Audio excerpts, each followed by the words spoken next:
Captain Jake Morrison stood on the bridge of the research vessel UES Discovery as it orbited the mining colony of New Montana.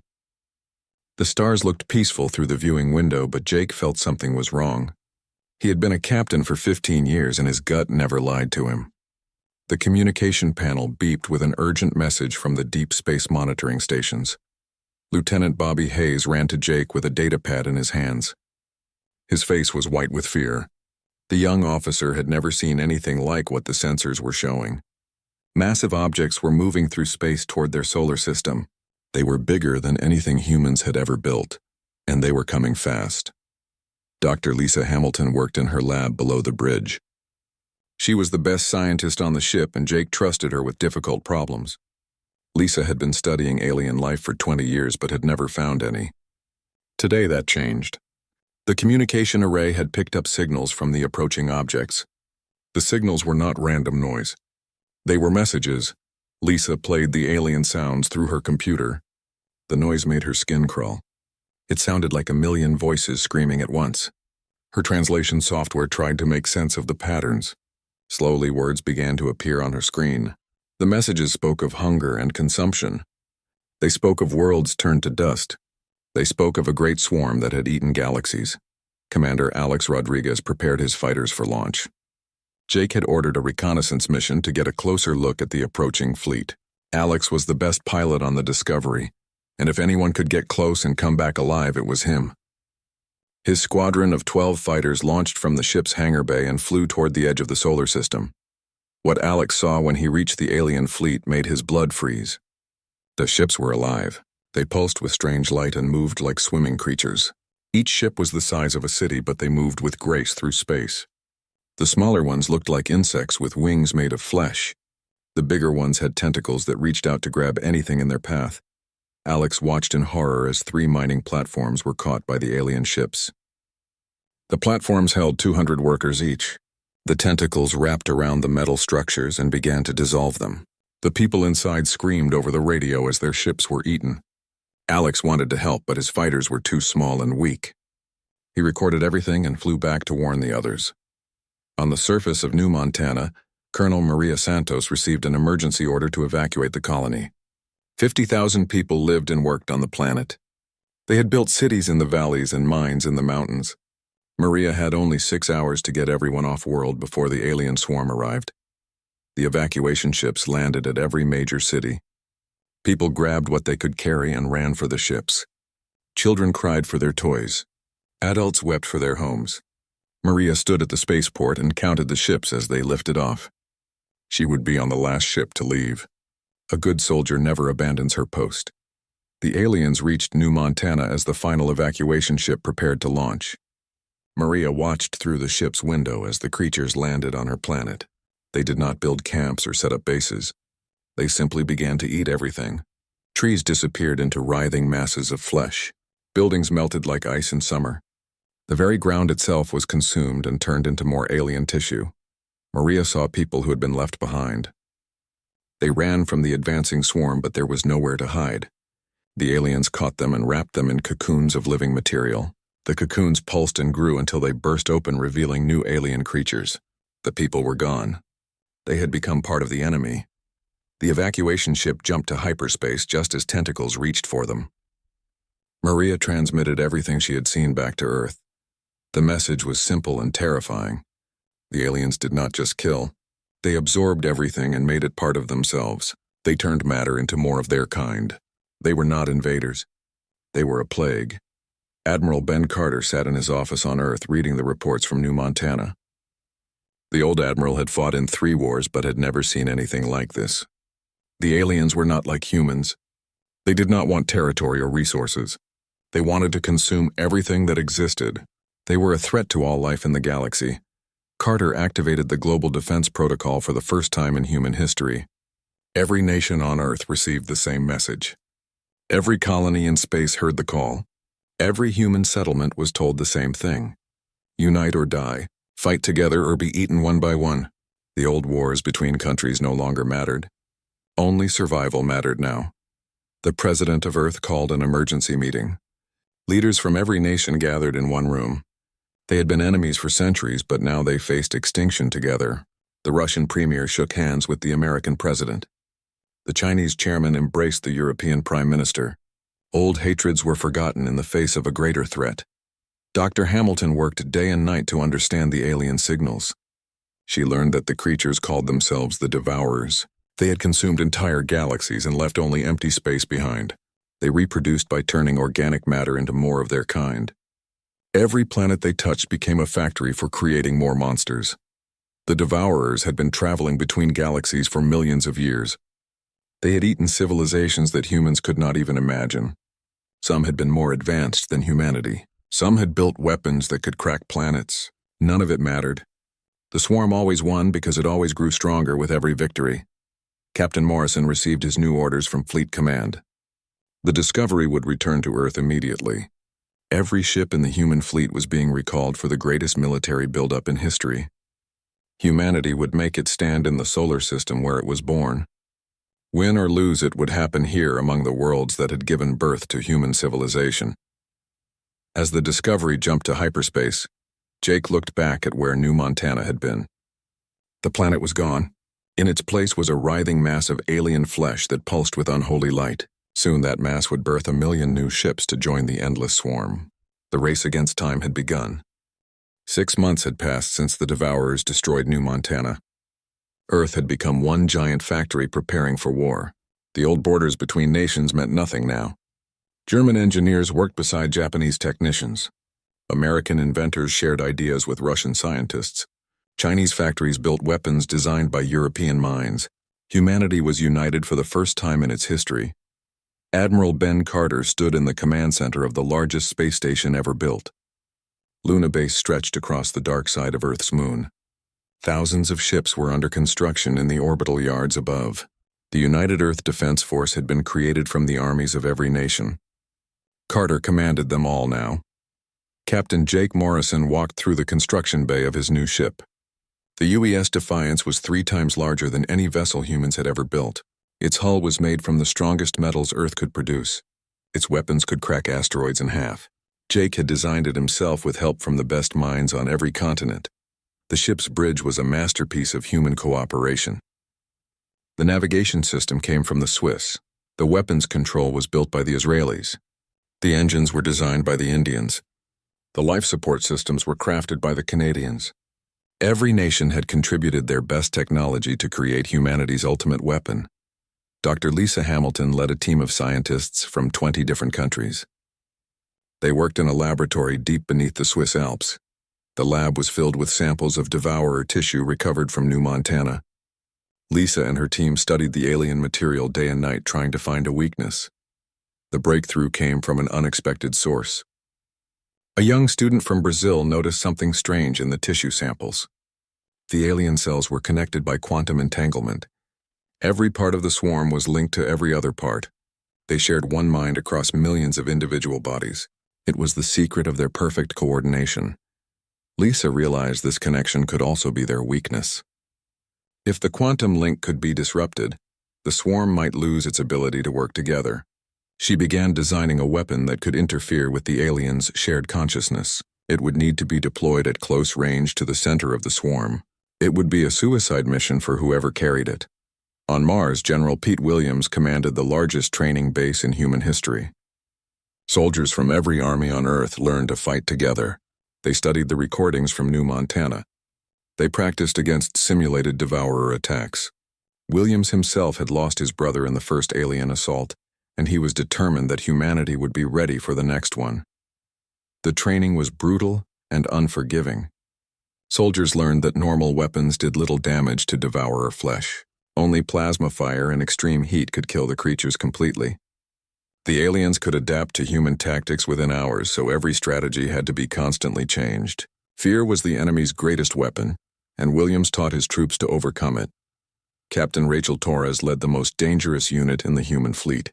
The Deep Strike Squadron was made up of volunteers who knew they would probably not come home. Their job was to fly deep into enemy territory and gather intelligence. They would scout the main swarm and find its weak points. Every mission brought back valuable information at a terrible cost. Rachel had lost half her pilots in the last 3 months. The Devourers learned from every encounter and adapted their defenses accordingly. What worked once would never work again. Her remaining pilots were the bravest and most skilled humans alive. They flew ships designed for speed and stealth rather than heavy combat. Their motto was simple: get in, learn something useful, and get out alive if possible. The first major test of human unity came at Kepler Station. The space platform orbited a gas giant on the edge of human territory. It housed 20,000 civilians and served as an early warning post for the inner colonies. Commander Nick Anderson commanded the station's defenses when the Devourers arrived in force. Anderson had only 50 fighters and a handful of defense platforms. The alien fleet that attacked him numbered in the thousands. The battle lasted 18 hours and tested every weapon and tactic the humans had developed. Anderson's pilots fought with courage that would be remembered for generations. The human defenders used every trick they had learned. They lured the aliens into asteroid fields where hidden mines could damage their ships. They used the gas giant's atmosphere to hide their movements. They targeted the neural clusters that Dr. Hamilton's team had identified as vital points. For the first time, humans were winning individual battles against the swarm, but winning battles was not enough. The Devourers could replace their losses by consuming the wreckage of destroyed ships. Every human vessel that was lost made the enemy stronger. Anderson realized that conventional warfare would only delay the inevitable. Humanity needed a different strategy. The fall of Kepler Station taught valuable lessons. The aliens feared fire above all else. Plasma weapons were more effective than kinetic projectiles. The creatures tried to capture human technology whenever possible. Most importantly, the swarm could be hurt, and individual alien ships could be destroyed. The enemy was not invincible. News of the battle spread across human space. Anderson and his pilots became heroes. Their sacrifice had proven that humans could fight the Devourers and win.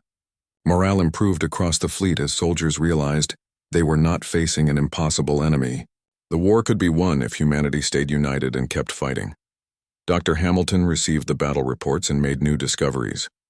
The aliens that attacked Kepler Station were different from those that destroyed New Montana. They had adapted their tactics and even their biology based on what they learned from the first encounter. The swarm was evolving in real time to counter human defenses. This discovery changed everything. Humanity could not rely on any single weapon or strategy. They would need to constantly innovate and surprise the enemy. The war would be won by the side that could adapt faster. It was a race between human creativity and alien evolution. Captain Morrison finished the final tests on the UES Defiance. The ship was ready for combat, and so was its crew. They came from every nation on Earth and had trained together for months. They trusted each other with their lives and shared a common goal. The survival of their species depended on their success. Admiral Carter reviewed the defense plans one final time. The main Devourer fleet was approaching the inner solar system. Every human ship and weapon would be needed for the coming battle. The orbital defense platforms were armed and ready. The evacuation fleet stood by to carry civilians to safety if the worst happened. The unity forged in the fires of crisis was humanity's greatest weapon. Soldiers who had been enemies now fought as brothers. Scientists who had competed now shared their discoveries freely. Leaders who had schemed against each other now worked toward a common purpose. The Devourers had united humanity in a way that nothing else could have accomplished. General Williams addressed his troops before they departed for their combat assignments. He reminded them that they fought not just for Earth, but for every world that had ever given birth to human life. They carried the hopes of their species and the memory of those who had already died. Victory was not guaranteed, but defeat was not an option. The second phase of the war was about to begin. The main Devourer swarm reached the solar system on a Tuesday morning. General Sam Roberts watched from the command center of Earth's orbital defense grid as a wall of alien flesh blotted out the stars. The enemy fleet stretched from Mercury to Mars. Billions of creatures moved through space like a living cancer, consuming everything in their path. Roberts had spent his entire career preparing for this moment. Every defense platform was armed with humanity's most powerful weapons. Every fighter squadron was ready for launch. Every soldier knew that this battle would decide whether humans continued to exist or joined the countless dead civilizations the Devourers had consumed before them. The battle began when the first wave of alien scouts entered weapons range. Plasma cannons opened fire from hidden positions throughout the asteroid belt. Nuclear missiles streaked through space carrying warheads designed to burn alien flesh. The humans had learned from every previous encounter, and their weapons were specifically crafted to kill Devourer's captain. Danny Cooper commanded the defense of Luna City as the aliens landed on the moon's surface. Drop pods rained down like meteors and burst open to release swarms of creatures. Cooper's Marines had fortified every building and tunnel on the lunar surface. They knew the aliens would try to consume the moon itself and turn it into a breeding ground for more monsters. The fighting on Luna was close and brutal. The aliens moved through the city like a plague, devouring everything they touched. Buildings dissolved into organic soup that the creatures absorbed into their bodies. Cooper's men fought from room to room using flamethrowers and plasma rifles. They had learned that fire was the one thing the Devourers truly feared. Dr. Lisa Hamilton worked frantically in her laboratory beneath the Himalayas. Her quantum disruption weapon was almost ready, but it needed to be deployed at the very center of the alien fleet. The device would sever the connection that bound the swarm together, but whoever carried it would never return home.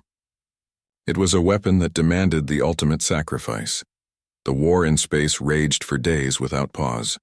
Admiral Carter coordinated the defense from his flagship, while alien creatures tried to board every human vessel.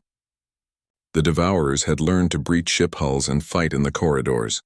Space battles became hand-to-hand combat, as Marines fought off boarding parties with knives and flamethrowers. Captain Morrison led a desperate assault on one of the largest Devourer ships. The UES Defiance and its escort vessels punched through the alien fleet and attacked the creature's brain center. The ship itself was alive and fought back by closing passages and trying to digest the human attackers. Morrison's crew had to burn their way through living walls while the ship screamed around them. On Mars, Colonel Tony Martinez made his last stand at Olympia Base. His regiment had been fighting for 3 weeks without resupply or reinforcement. The Red Planet had become a graveyard where human and alien bodies covered the ground in equal measure. Martinez refused to abandon the base even when ordered to retreat. Every meter of ground cost the aliens lives and slowed their advance. Martinez had discovered that Devourer technology could be turned against them. His engineers salvaged alien weapons and used them to defend human positions.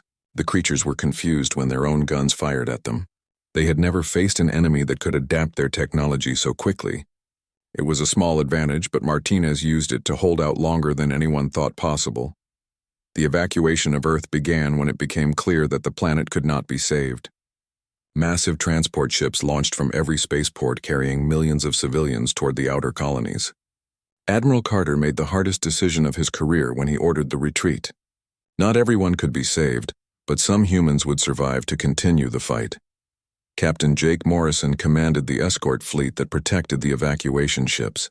Wave after wave of alien fighters attacked the helpless transports. Morrison's pilots threw themselves at the enemy with reckless courage. They knew that every minute they bought meant more civilians would reach safety. The space around Earth became filled with wreckage from both sides. The defense of Earth's orbital stations became legend. Station commanders like Captain Steve Palmer held their positions even as alien creatures overran their facilities. Palmer and his crew fought to the end using emergency life support equipment as weapons when their ammunition ran out. They transmitted tactical data until their stations were consumed, but their sacrifice saved lives. Dr. Hamilton received word that her quantum device was needed immediately. The main Devourer command organism had been located at the center of their fleet. If the weapon could reach it, the entire swarm might lose coordination. Hamilton volunteered to carry the device herself, knowing she would not survive the mission. She was the only one who understood how to activate it properly. Earth's final defense was coordinated from NORAD, deep beneath the Rocky Mountains. Admiral Carter refused to evacuate even when the surface began to burn. He stayed at his post, transmitting humanity's history and culture to the fleeing evacuation fleet. Future generations would know what their species had fought for and why so many had died to preserve it. The fall of Earth was inevitable, but the manner of its fall inspired the human fleet. Cities burned, but their defenders never surrendered. Civilians died, but they died helping others reach the evacuation ships. Soldiers fought impossible odds, but they fought with honor. The planet was lost, but the human spirit remained unbroken. Colonel Martinez sent his final transmission from Mars as Devourer creatures overran Olympia Base. His message was simple but powerful. Humans did not surrender. Humans did not kneel. Humans fought until the end, regardless of the odds. His words were heard across the fleet, and became a rallying cry for future battles. The evacuation fleet jumped to hyperspace as Earth disappeared beneath a writhing mass of alien flesh. Millions of humans had escaped, but billions more were gone forever. The survivors carried with them the knowledge and culture of their species. They also carried something more important, the memory of those who had died to save them. Captain Morrison counted the ships that had escaped as they emerged from hyperspace in the Alpha Centauri system. Less than half the evacuation fleet had survived the journey. The losses were staggering but not total. Humanity lived on in the children who slept in the transport holds and the soldiers who guarded them. The species had survived its darkest hour. Dr. Hamilton's quantum weapon had been lost when Earth fell. The device was destroyed before it could be used against the Devourer command organism, but the research data survived in the ship's computers. Other scientists could build new weapons based on her work. Her sacrifice would not be meaningless if humanity could use her discoveries to strike back. The refugees established temporary colonies on every habitable world in the Alpha Centauri system. They named their new capital New Hope in honor of those they had left behind. The survivors worked day and night to build defenses and prepare for the inevitable second attack. The Devourers would follow them eventually. Humanity needed to be ready. Admiral Carter's final transmission reached the refugee fleet days after Earth's fall. His words reminded the survivors that they were the children of heroes. They carried within them the courage and determination of every human who had ever lived. The war was not over. It was just beginning in a new place with new hope for victory. The darkness had fallen, but humanity still burned like a bright flame in the cosmic night. The species had lost its birth world but gained something precious, perfect unity in the face of extinction. The survivors would rebuild, and when they were ready, they would return to reclaim what was theirs. The Devourers had won the battle, but the war was far from over. 2 years after Earth's fall, humanity had transformed itself from refugees into warriors. The Alpha Centauri system buzzed with activity as humans built the most advanced military force in their history.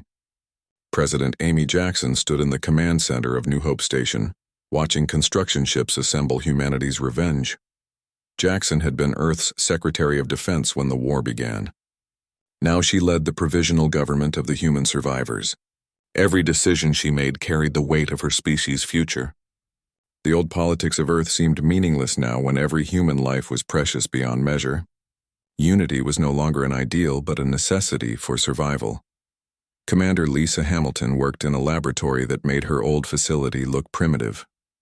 The quantum disruption research had advanced far beyond what she had imagined possible. Teams of scientists from every surviving human settlement contributed to the project. They were building the largest space weapon ever conceived, and Hamilton led the effort to make it work. The network severance array stretched across thousands of kilometers of space. It was part weapon and part scientific instrument designed to cut the quantum connections that bound the Devourer swarm together. The array required exotic matter to function and massive amounts of energy to activate. Most importantly, it needed to be positioned at exactly the right place when used. Fleet Admiral Morrison commanded humanity's rebuilt navy from the bridge of the UES Vengeance. The new ships were unlike anything humans had built before. They incorporated Devourer biotechnology captured from destroyed alien vessels. The hulls could repair themselves and the weapon systems adapted to enemy defenses in real time. They were living machines created from human innovation and alien biology. The hybrid technology had been controversial at first. Many survivors refused to use anything connected to the creatures that destroyed Earth. Morrison himself had doubted the wisdom of incorporating alien systems into human ships. But the advantages were undeniable. The new vessels were faster, stronger, and more resilient than anything purely human could create. General Kate Phillips trained the next generation of soldiers in facilities carved from asteroids. Her recruits were different from the armies that had defended Earth. These were children who had lost their parents to the Devourers, colonists who had watched their worlds burn, survivors who had nothing left but hatred for the enemy and determination to reclaim their birthright. Phillips called them the last generation, because they would be the final humans to grow up in exile. They would return to Earth or die trying. Their training was harder than anything human soldiers had endured before. They learned to fight in zero gravity and survive in the vacuum of space. They mastered weapons that could crack planets and tactics designed specifically to kill Devourers. Captain Ryan Murphy led reconnaissance missions deep into the territory the aliens had conquered. His ships were small and fast, designed for stealth rather than combat. Murphy and his crews flew closer to the Devourer swarm than any human since Earth's fall. They studied the enemy and mapped their movements, looking for patterns and weaknesses. Murphy's most important discovery changed everything humanity thought about their enemy. The Devourers were not randomly consuming everything in their path. They were searching for something specific. Analysis of their movement patterns revealed they were hunting stellar phenomena that produced exotic matter. The aliens needed this material to reproduce and create new swarms. The revelation gave humanity its first real hope for victory. The Devourers were not invincible after all. They had limitations and requirements that could be exploited. If humans could control access to the exotic matter sources, they might be able to starve the swarm or at least limit its growth. More importantly, they could predict where the aliens would go next. Dr. Hamilton used Murphy's intelligence to plan the perfect trap. Long-range sensors had detected 2 neutron stars in the Gemini binary system that were about to collide. The collision would produce massive amounts of exotic matter that the Devourers would find irresistible. If humanity could position the network severance array correctly, they could strike at the swarm when it was most vulnerable. The plan required perfect timing and enormous risk. The entire human fleet would need to position itself in the Gemini system before the Devourers arrived. They would have one chance to activate the array and sever the quantum connections that held the swarm together. If they failed, humanity would be completely destroyed, and the galaxy would fall to the endless hunger. Admiral Morrison approved the battle plan despite the risks involved. Every surviving human ship would participate in the assault. There would be no reserves and no retreat. Humanity would stake everything on a single throw of the dice. It was the kind of desperate gamble that only a species facing extinction would attempt. The preparation took months as human ships gathered from across the galaxy. Colonies that had remained hidden since Earth's fall sent their defenders to join the assault. Scientists who had worked in secret laboratories emerged with new weapons. Veterans of the First War came out of retirement to fight one final battle. President Jackson addressed the human fleet before they departed for Gemini. Her speech was broadcast to every ship and colony in human space. She reminded them that they fought not just for revenge but for the future of their species. The children sleeping in the colony ships deserved to inherit a universe free from the Devourer threat. General Phillips loaded her troops onto assault ships designed to operate in the chaos of a stellar collision. The last generation would fight their first and possibly final battle in the most dangerous environment imaginable. They would board Devourer ships and fight hand-to-hand while neutron stars tore space itself apart around them. Phillips was proud of her soldiers and confident they would do their duty. Captain Murphy's scouts reached the Gemini system first and began placing sensor beacons throughout the area. The binary stars were already beginning their final dance as massive gravitational forces pulled them together. The collision would happen in 72 hours and release more energy than 1 trillion supernovas. It would also attract every Devourer in the galaxy. Commander Hamilton supervised the final assembly of the network severance array. The massive device was transported in pieces and assembled in deep space where Devourer sensors were less likely to detect it. Hamilton knew she would probably not survive the coming battle, but her weapon would live on. If it worked, the quantum connections binding the swarm would be severed forever. The human fleet took position around the colliding stars like antibodies waiting for an infection. Every ship was equipped with the most advanced weapons humanity could create. Every soldier carried equipment specifically designed to kill Devourers. Every pilot knew that retreat was impossible, and victory was the only option. Admiral Morrison walked through the Vengeance and spoke with his crew before the battle began. They were Americans and Russians and Chinese and Europeans, but nationality no longer mattered. They were humans facing extinction together. They had been forged into a single weapon by years of preparation and unified by the memory of all they had lost. The Devourer fleet arrived exactly when Murphy's calculations predicted they would. The aliens came in numbers that darkened space itself. Millions of organic ships descended on the Gemini system, like a plague seeking the exotic matter that would fuel their expansion. They found humanity waiting for them with weapons that could shatter worlds. President Jackson gave the final order to attack from her command ship at the edge of the battle zone. The words she spoke were simple but carried the weight of human history. Attack with everything. Show no mercy. Win or die trying. The last great battle for the survival of humanity was about to begin in the fire of colliding stars. The final battle began as the two neutron stars completed their deadly dance. Admiral Morrison watched from the bridge of the UES Vengeance as the human fleet engaged the Devourer swarm in the most violent corner of the universe. Space itself twisted and warped around the colliding stars, while humanity fought for its survival against impossible odds.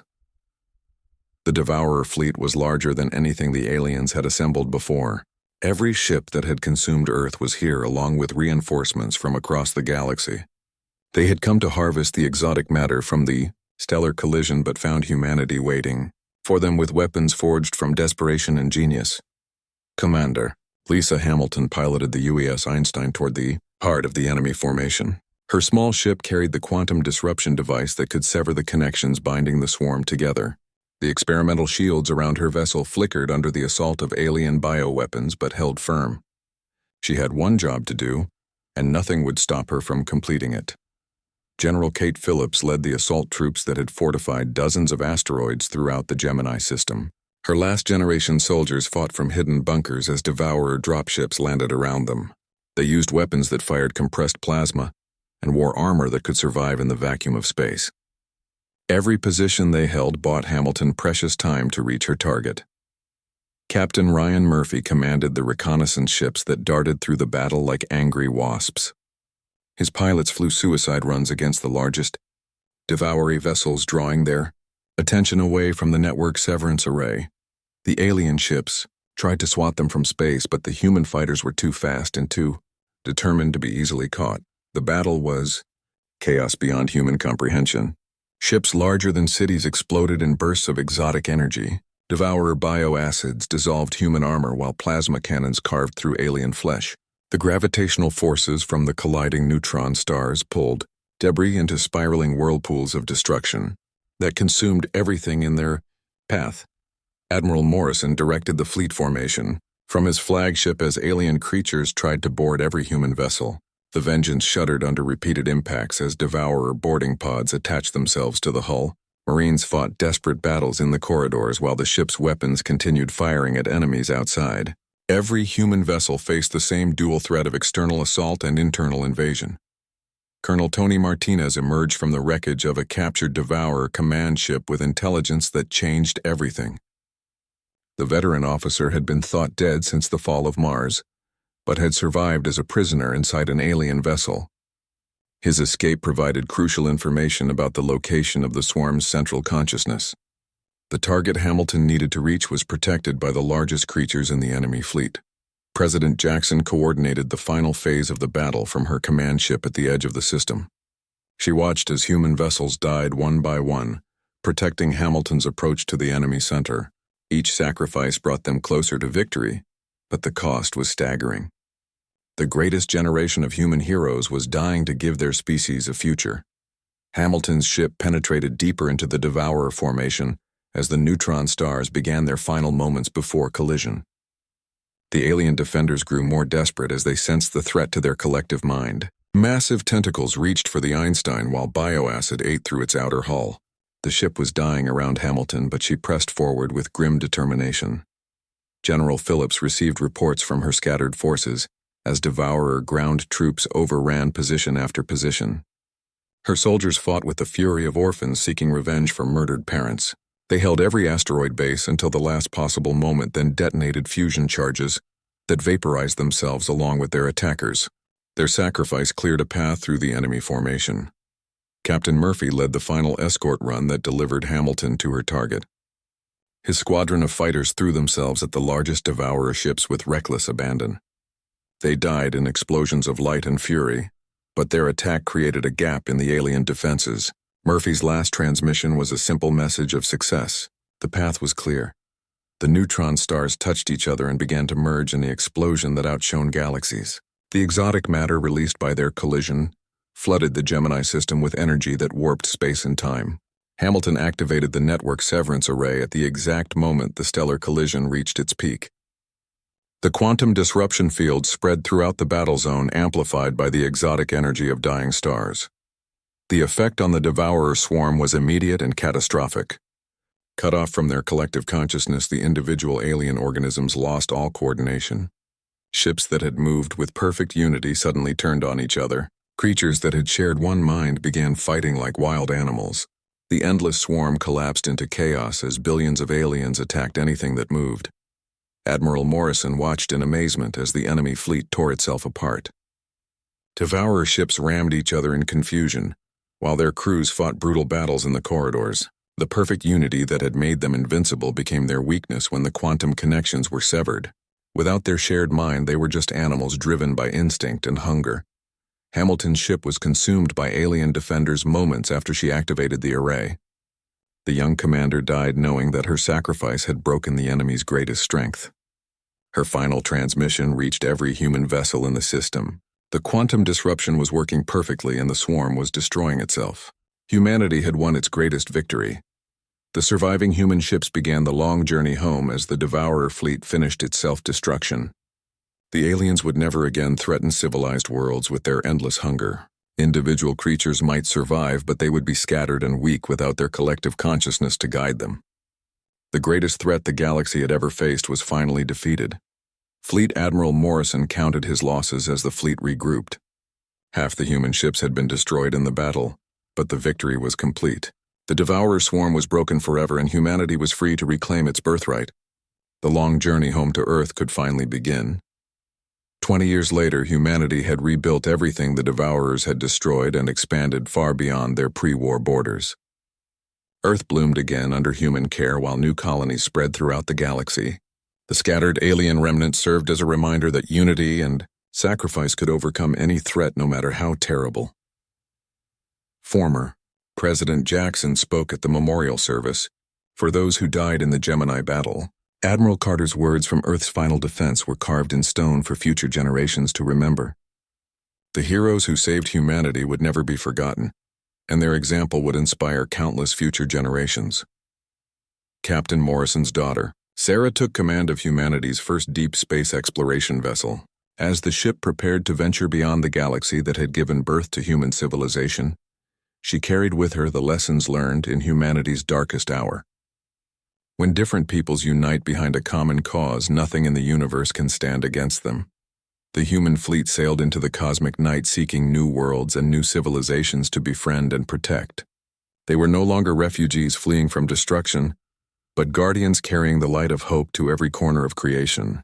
Humanity had fought as one against the endless swarm and emerged victorious through unity, sacrifice, and the unbreakable human spirit. The war was over, but the greater mission had just begun. Humanity would never again allow another species to face extinction alone. The galaxy was vast and full of wonders, but it would never again know the terror of the endless swarm. The children of Earth had seen the darkness and brought light to drive it away forever.